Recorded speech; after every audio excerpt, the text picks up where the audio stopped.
నమస్తే చేతన్ గారు. నమస్తే మేడం. చేతన్ గారు, మొన్న ఈ మధ్య నేను ఒక ఆర్టికల్ చదివానండి. మనము కిచెన్‌లో ఉపయోగించే సామాన్లు తోముకునే సోప్ గాని, ఆ పీచు ఏదైతే ఉంటుందో స్క్రబ్బు, వీటి వల్ల చాలా ప్రమాదం, హెల్త్‌కి చాలా ఇష్యూస్ వస్తా ఉన్నాయనేసి. అసలు వీటి వల్ల ఎలాంటి ప్రమాదం ఉంటుందండి? మీరు ఈ క్వెషన్ అడిగారు గదా! ఇప్పుడు నేను మీకు ఒకటి క్రాస్ క్వెషన్ అడుగుతాను. ఆ! ఆ! ఇప్పుడు మీ ఇంట్లో హ్యాండ్ వాష్ ఉందా? ఉందండి. ఉంది గదా! మీరు ఇంట్లో హ్యాండ్ వాష్ ఒక మహా అంటే 10 ఇయర్స్ నుంచి వాడుతున్నారు. అంతే. అంతకుముందు అందరి ఇంట్లల్లో హ్యాండ్ వాష్ ఉండకపోతుండే అంత. అవును. ఏదైతే ఇప్పుడు వాషింగ్ మెషిన్‌లు చాలా మంది ఇంట్లో ఉన్నాయి. ఇంతకుముందు వాషింగ్ మెషిన్‌లు గూడా ఉండకపోతుండే గదా! అందరూ రిన్ సబ్బు బార్లతోటి బట్టలు ఉతుక్కునేవాళ్ళం. ఉతుక్కుంటుండే. యెస్. అయితే ఎప్పుడైతే ఆ రిన్ సబ్బు చిన్నగా అయిపోతుండే గదా! దాన్ని మనం హ్యాండ్ వాష్ లాగా వాడుతుండే. ఆ! గుర్తుందా మీకు? ఆ! అండ్ ఇప్పుడు మనం ఏంది లిక్విడ్ హ్యాండ్ వాష్ వాడుతున్నాం. వాడుతున్నాం. అవునండి. ఎప్పుడు? అరే! మా పిల్లలు అమెరికాలో ఉన్నారు. వాళ్ళు వస్తారు. హ్మ్. వాళ్ళు వస్తే రిన్ సబ్బుతో వాష్ చేసుకుంటాడా నా కొడుకు? చేసుకోడు కదా! లేదు. హ్యాండ్ వాష్ తెప్పి అట్లా చాలా మారినాయి చాలా ఇంట్లల్లో. అవును. అవునా కాదా? అవునండి. అందరూ ఒక ఎక్స్‌పెరిమెంట్ చేయండి. ఆ! చేతులు వాష్ చేసుకోవడానికి లిక్విడ్ సోప్ వాడతారు కదా! లిక్విడ్ సోప్ వాడినప్పుడు లిక్విడ్ సోప్ తీసుకొని అప్లై చేసుకోండి. దాని తర్వాత మీరు వాటర్ కింద వాష్ చేసినాక మొత్తం వెళ్ళిపోయినట్టు అనిపిస్తది కదా! జనరల్‌గా మీరు ఎట్లా వాష్ చేస్తారో అట్లా వాష్ చేయండి. ఎక్కువ రుద్దకుండా జస్ట్ నార్మల్ ఇట్లా వాష్ చేసుకొని జరిగిపోతాం అవును. బేసిన్ దగ్గరికెళ్ళి. అవును. దాని తర్వాత చేతులు డ్రై అయ్యే ముందు మీరు ట్యాప్ బంద్ చేసిన తర్వాత ఇప్పుడు మీ చేతులు ఇట్లా రుద్దుకోండి. రుద్దుకుంటే మీకు మొత్తం బురుగు కనిపిస్తది చేతిలో. ఆ! దాని అర్థం ఏంది? సబ్బు మొత్తం పోయింది మనం అనుకున్నాం. ఆ! కానీ కానీ సబ్బు అట్లనే ఉందా లేదా? చేతిలోనే ఉంది. చేతిలోనే ఉంది. ఒకవేళ సబ్బు పోతే అంత బురుగు రాదు. ఓకే. ఈ సబ్బు ఇట్లా మనం ఎప్పుడు చేసుకుంటాం హ్యాండ్ వాష్? తినే ముందు చేసుకుంటాం. అవును. అవే చేతులతోటి మీరు తింటే ఈ సబ్బు మీ బాడీలో పోతదా లేదా? ఖచ్చితంగా. సబ్బు అట్లా పోతే ఏమైతది? దాంట్లో ఉన్న కెమికల్‌లు అన్నీ పోతాయి. దాంతోటి చాలా మందికి గ్యాస్ట్రిక్ సమస్యలు వస్తున్నాయి. ఓహ్! ఒక పేషెంట్ మన దగ్గర వచ్చిండ్రు. పేషెంట్‌కి పైల్స్ ఉంది. ఫిస్టులా ఉంది. ఆయన చెప్తున్నారు. దెబ్బ దెబ్బ 2 నిమిషాల్లో తినేస్తది సార్. స్నానం గూడా 2 నిమిషాల్లో చేసేస్తది. ఇట్లా హ్యాండ్ వాష్ చేసుకుంటే గూడా అన్నీ ఫాస్ట్ చేస్తది పనులు. అంటే ఏంది? సబ్బు మొత్తం పోతదా స్నానంకి వెళ్ళినప్పుడు? సబ్బు మొత్తం పోతదా చేతులు కడుక్కున్నప్పుడు? హ్మ్. ఒకవేళ మాకు డైలీ సర్వెంట్ మెయిడ్ ఒస్తది. బాసన్లు తోమేసి పోతది. ఆమె తోమితే 45 మినిట్స్ పడ్డదనుకోండి. ఒకవేళ ఆమె డుమ్మా కొట్టిందనుకోండి. మా ఆవిడ చేస్తే 15 నిమిషాల్లో అయిపోతది పని. హ్మ్. తొందరగా సబ్బు పెట్టడం, ఇట్లా దాని కింద పెట్టడం, తీసేయడం. అట్‌లీస్ట్ వాళ్ళ ఇంట్లో 45 మినిట్స్ అయితుంది. వేరే వాళ్ళ ఇంట్లో ఇప్పుడు కొందరు ఎవరైతే మెయిడ్స్ వస్తారో వాళ్ళకి కూడా ఫుల్ డిమాండ్ ఉంటది. అవును. ఒక్కొక్కరు 10 ఇంట్లలకు పోతారు. అవును. ఒక్కొక్క ఇంట్లో హాఫ్ అన్ అవర్‌లో పని చేసి ఎళ్ళిపోతారు. వాళ్ళు కరెక్ట్‌గా సబ్బు పోయేటట్టు వాష్ చేస్తున్నారా లేదా? యెస్. ఇంకోటి ఇప్పుడు బాసన్లు వాష్ చేసి మనం తినడానికి కూర్చుంటాం గదా! ఎన్నో సార్లు మనం విమ్ సబ్బు వాడతాం. యెస్. దాన్ దాని మీద కనిపిస్తా ఉంటుంది. కనిపిస్తది. దాని అర్థం ఏంది? మీరు పప్పు అన్నం తింటున్నారంటే అంచుకు విమ్ పెట్టుకొని తింటున్నారు. Oh my God! అవునా కాదా? హ్మ్. కరెక్ట్ గదా! అంతే కదండీ. అప్పుడేమైతది? బీపీలో మార్పు, షుగర్ వ్యాధిలో మార్పు. హ్మ్. షుగర్ వ్యాధి లేదంటే షుగర్ వ్యాధి వచ్చే ఛాన్స్. అవునా కాదా? అచ్చా! ఇంకోటి మీరు గమనించండి. ఎవరైతే బట్టలు ఉతికే పని జేస్తారో, ఎవరైతే బాసన్లు తోమే పని జేస్తారో, వాళ్ళ చేతులు, కాళ్ళు ఒకసారి అబ్జర్వ్ జేయండి. ఏదో స్కిన్ ప్రాబ్లమ్ వచ్చేస్తది వాళ్ళకు. దేనివల్ల? ఈ సబ్బు వల్ల. హ్మ్. అదే సబ్బు లోపలికి వెళ్తే ఎన్నో ఏండ్లు హ్మ్. కష్టపడి లోపలికి ఎళ్తుంది అంటే ఎంత ప్రమాదకరం అయిపోతది అది. హ్మ్. అవునా కాదా? ఇవన్నీ అయితాయి. మళ్ళా కొందరు ఏం చేస్తారు? అరే! మా ఆయనకి డయాబెటిస్ వచ్చింది. ఇప్పుడు ఆయన రైస్ తినొద్దు. నేను డైలీ చపాతీ చేసి ఇస్తా ఆయనకు.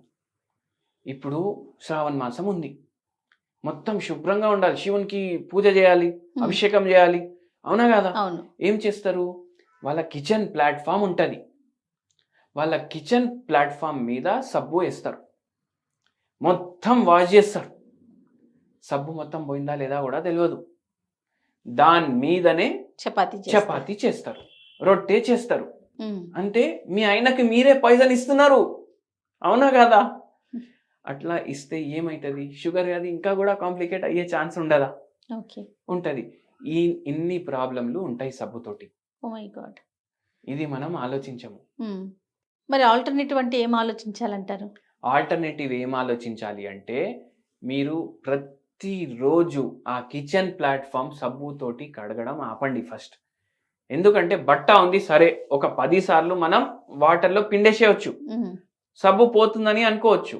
బాసన్లు క్లీన్ చేసేటప్పుడు మీరు ఎక్స్ట్రా కాషియస్ ఉండండి. ఒకవేళ బాసన్లలో మీరు ఎట్లయినా బాసన్లోనే తింటాం, థాలీలో తింటున్నాం అంటే అది కూడా బాసనే. దాంట్లో మీకు ఇట్లాంటి మరకలు కనిపిస్తే సరిగా వాష్ చేసుకోండి. సబ్బు మరకలు కనిపిస్తే అట్లనే తినకండి. ఏమైతుంది తినేసేయి అనేసి తినకండి, మంచిగా వాష్ చేసుకోండి. బయటికి పోతే ఎంత ఆలోచిస్తాం, ఒక హోటల్కి పోయి ఒక మరక ఏమైనా మనకు కనిపిస్తే ప్లేట్ చేంజ్ చేపిస్తామా లేదా? 100%. మళ్ళీ ఇంట్లో ఎందుకు చేంజ్ చేయొద్దు? ఇవి హైజీన్ ఫాలో చేయండి. మీరు హ్యాండ్ వాష్లు వాడుతున్నారంటే మంచిగా వాష్ చేయండి చేతులు. హ్యాండ్ వాష్ అమ్మేటోడే చెప్తాడు 30 సెకండ్లు అయినా రుద్దండి అనేసి. దాని తర్వాత ఒక నిమిషం మీరు మంచిగా వాష్ చేయండి వాటర్ కింద, మొత్తం సబ్బు వాల్. మళ్ళా తర్వాత ఇట్లా చేసి చూసుకోండి మీకు బురుగు కనిపిస్తుందా లేదా. కనిపించలేని ఇప్పుడు వరకు మీరు వాష్ చేయండి అట్లా. అండ్ మరీ కొందరికి అలవాటు అయిపోతుంది, అతి శుభ్రత రోగం అంటారు. కొద్ది సేపటికి సబ్బు పెట్టుకొని వాష్ చేస్తారు. అట్లా చెయ్యకండి.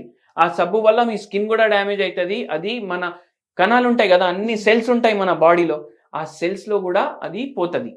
అదే మనం తినేటప్పుడు మళ్ళా పోతుంది అట్లా. మళ్ళా చాలా మంది ఏం తప్పు చేస్తారు తెలుసా మీకు?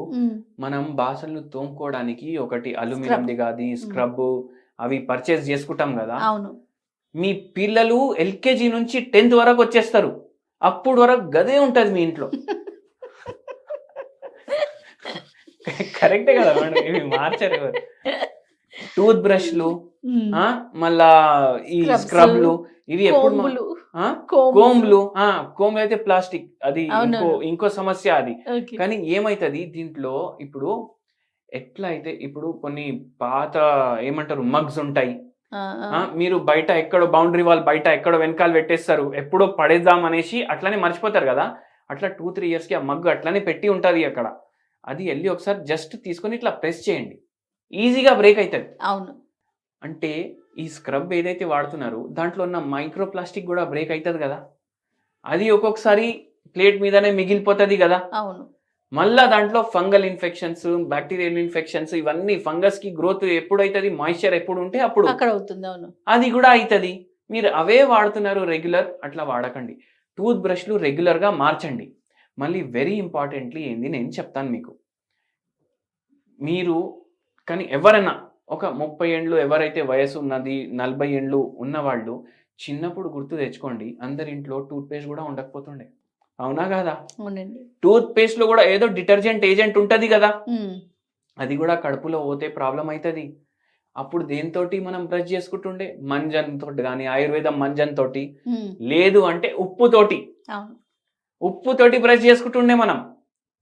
అయితే ఏంది అంటే తర్వాత వచ్చి కొందరు ఫారెన్ కంపెనీ వాళ్ళు చెప్పి అరే ఉప్పు మంచిది కాదు మా టూత్ పేస్ట్ వాడండి అనేసి, ఇప్పుడు అదే కంపెనీ వాళ్ళు టూత్ పేస్ట్ లో ఉప్పు కలిపేసి అమ్ముతున్నారు.